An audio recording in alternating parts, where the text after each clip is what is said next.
सो सत श्री अकाल गाइस। ते गैस ये वाली जो वीडियो है ना मैं वो हिंदी में बनाऊंगी क्योंकि ये वीडियो जो है वो इन्फॉर्मेटिव हो सकती है कई लोगों के लिए। तो सबसे पहले बात करते हैं यूएस वीज़ा के रिगार्डिंग मैंने बात करनी है आज। तो मेरा वीज़ा जैसे मुझे मेरे सिस्टर हुना ने मतलब मुझे स्पॉन्सर करा था। तो जैसे कि अपॉइंटमेंट्स बहुत मुश्किल से मिलती हैं यूएस की, तो मुझे भी ऐसे ही मिली, काफ़ी टाइम लगा, जैसे 6 से 7 महीने लग गए मुझे। तो मेरा जो पहले दो चीज़ें होती है इसमें यूएस वीज़ा में, सबसे पहले बायोमेट्रिक्स और फिर उसके बाद जो इंटरव्यू। तो बायोमेट्रिक्स की जो मुझे तारीख मिली, डेट मिली, वो मुझे मिली 24 अप्रैल, नहीं 24 मार्च 2025।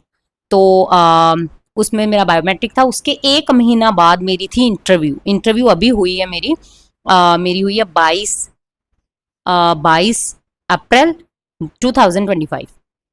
तो पूरा 1 महीने का मेरे गैप था, और दोनों मेरी जो थी बायोमेट्रिक्स और इंटरव्यू वो दोनों हैदराबाद में ही थी।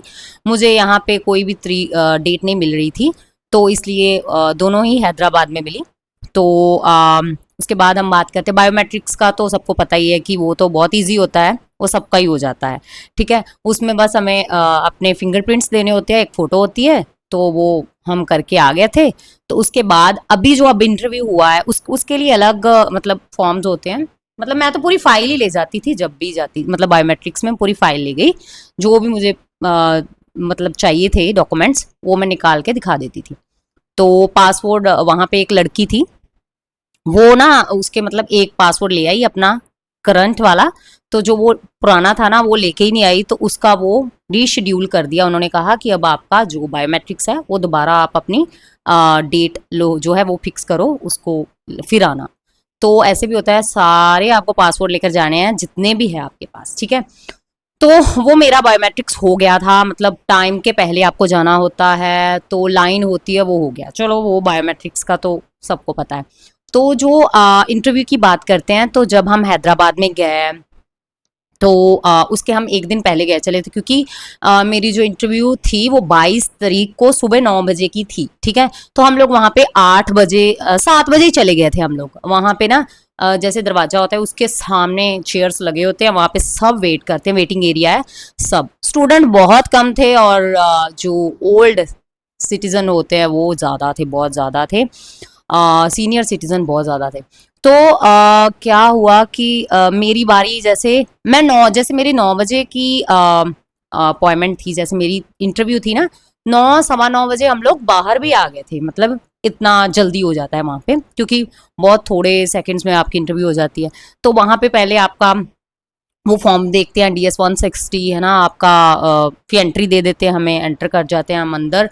तो वहाँ पे भी हमारी चेकिंग वगैरह करते हैं। तो फिर वहाँ पे ना काउंटर्स बने होते हैं, जब अब हम एंटर करते हैं ना, तो वहाँ पे काउंटर्स बने होते हैं, 1 2 3 4। मेरी 35 पे आई थी टर्न।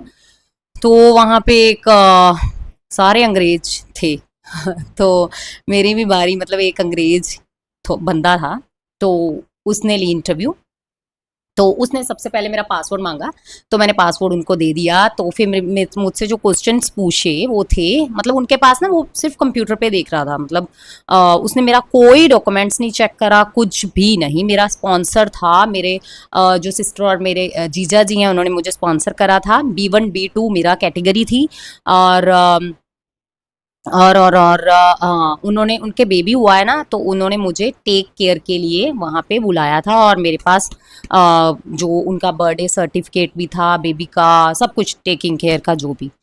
तो फिर उन्होंने क्वेश्चंस पूछे मुझसे कि आपका नाम क्या है। मैंने अपना नाम बता दिया। फिर उन्होंने बोला कि आप कहाँ जा रहे हो।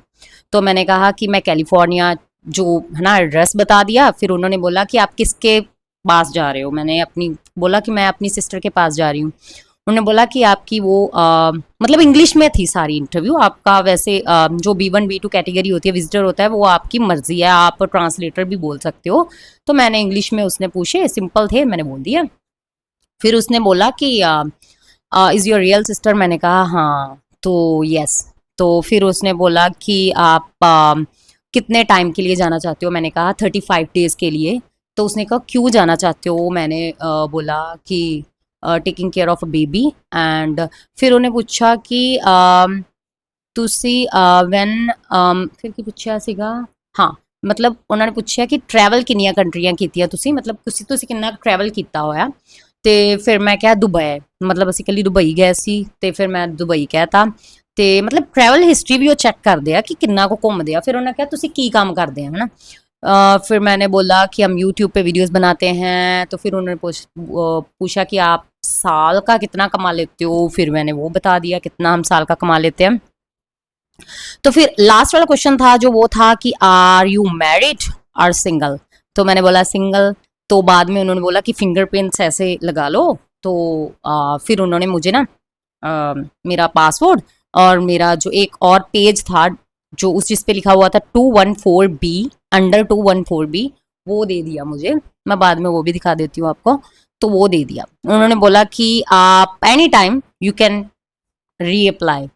तो फिर मैं मतलब आगे मैंने सोचा कि ये क्यों हुआ, मतलब मैं तो सोच मतलब मुझे तो ऐसा था कि पक्का ही लग जाना है, मुझे नहीं पता था कि ऐसा होगा।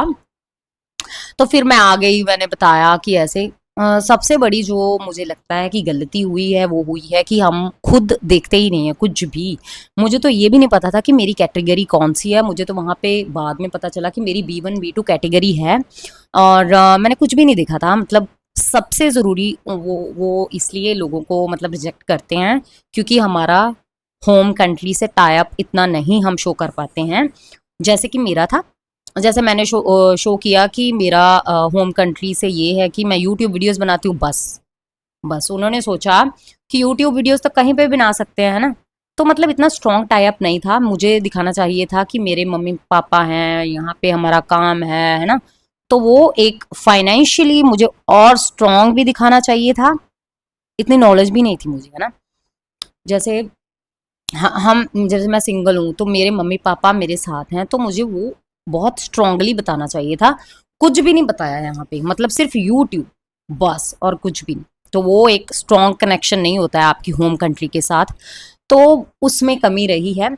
बस उनको लगा कि ये अब वहीं पे रहेगी और बस मैरिज कर लेगी, बस सेटल वहीं पे हो जाएगी। बट मुझे ऐसा नहीं करना था, है ना।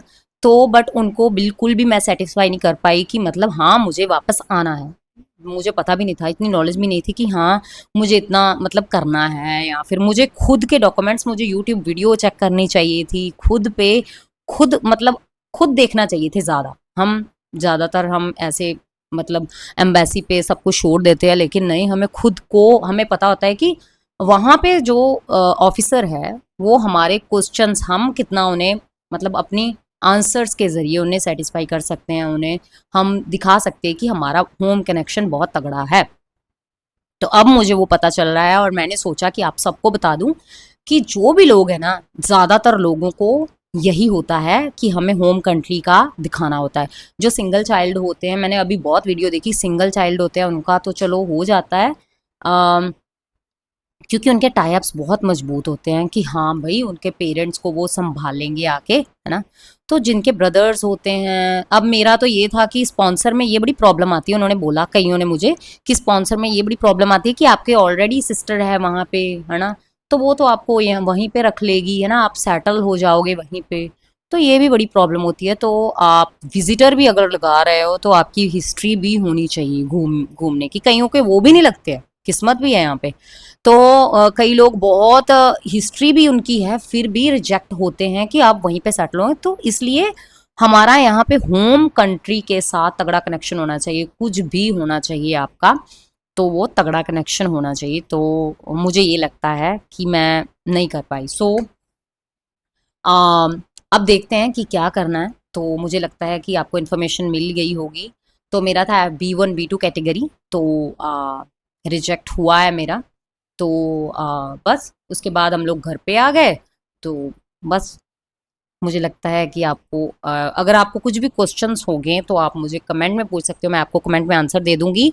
So thank you so much.